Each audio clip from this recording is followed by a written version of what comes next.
ಉತ್ತರ ಪ್ರದೇಶದಲ್ಲಿ ನಡೆದ ಮನಿಷಾ ವಾಲ್ಮೀಕಿ ಎಂಬ ಯುವತಿಯ ಅತ್ಯಾಚಾರ ಮತ್ತು ಕೊಲೆಯನ್ನ ಖಂಡಿಸಿ ಕುಕ್ಕೆ ಸುಬ್ರಹ್ಮಣ್ಯದಲ್ಲಿ ಎಬಿವಿಪಿ ವತಿಯಿಂದ ಇಂದು ಪ್ರತಿಭಟನೆ ನಡೆದಿದೆ.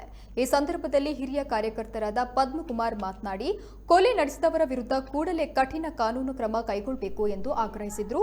ಈ ವೇಳೆ ಹಿರಿಯ ಕಾರ್ಯಕರ್ತರಾದ ಬುಕ್ಷಿತ್ ನಿರ್ಪಾಡಿ, ವಿದ್ಯಾರ್ಥಿ ನಾಯಕ ರಕ್ಷಿತ್ ಪರಮಲೆ, ನಗರ ಕಾರ್ಯದರ್ಶಿ ಹಿತೇಶ್ ಕಟ್ರಮನೆ ಹಾಗೂ ಹಲವು ಕಾರ್ಯಕರ್ತರು ಉಪಸ್ಥಿತರಿದ್ದರು.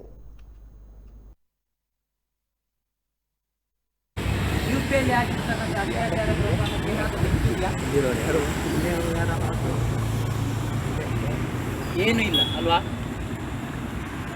ಇದು ಈ ರೀತಿಯಾದಂಥ ಹೋರಾಟ ಅಲ್ಲ. ಇತ್ತೀಚೆಗೆ ಬಂದಂತಹ ರಿಪೋರ್ಟ್ಗಳ ಪ್ರಕಾರ ಕಾಂಗ್ರೆಸ್ ಇದರಲ್ಲಿ ಶಾಮೀಲಾಗಿದೆ. ಅತ್ಯಾಚಾರ ಪ್ರಕರಣ ವೈಭವೀಕರಣ ಮಾಡಬೇಕು ಅಂತೇಳಿ ಕಾಂಗ್ರೆಸ್ ಇದನ್ನು ಬೇರೆ ಬೇರೆ ರೀತಿಯಲ್ಲಿ ಅದು ಮಾಧ್ಯಮದಲ್ಲಿ ಮುಂದೆ ರಿಪೋರ್ಟ್ಗಳು ಬರ್ತದೆ. ಆದರೆ ನಮಗೆ ಆ ಪಕ್ಷ ಈ ಪಕ್ಷ ಅಂತ ಏನೇನಿಲ್ಲ. ನಮಗೆ ಅತ್ಯಾಚಾರ ಸಂತ್ರಸ್ತೆಗೆ ನಿಜವಾದಂಥ ನ್ಯಾಯ ಸಿಗಬೇಕು. ನಾನು ಕೇಳುವಂಥ ಮಾತಿಷ್ಟೇ, ಅಂಗಳದಲ್ಲಿ ಆಡುವಂಥ ಸೀತೆಗೆ ರಕ್ಷಣೆ ಇಲ್ಲದಿರುವಾಗ ಫಾತಿಮಾ ಅಥವಾ ಮೇರಿ ಇವರೇನು ಕೊತ್ತಂಬರಿ ಸೊಪ್ಪು ತರಲಿಕ್ಕೆ ಹೌದಾ? ಕೇಳಬೇಕಲ್ವ? ನಾವು ಕೇಳಬೇಕಲ್ವ?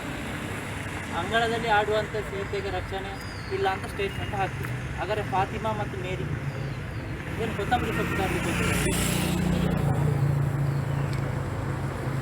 ಹಾಗೆ ಇವತ್ತು ಹೋರಾಟ ಎಬಿವಿಪಿಯ ರಾಜ್ಯ ಘಟಕದ ಆಗ್ರಹ ಇದೆ.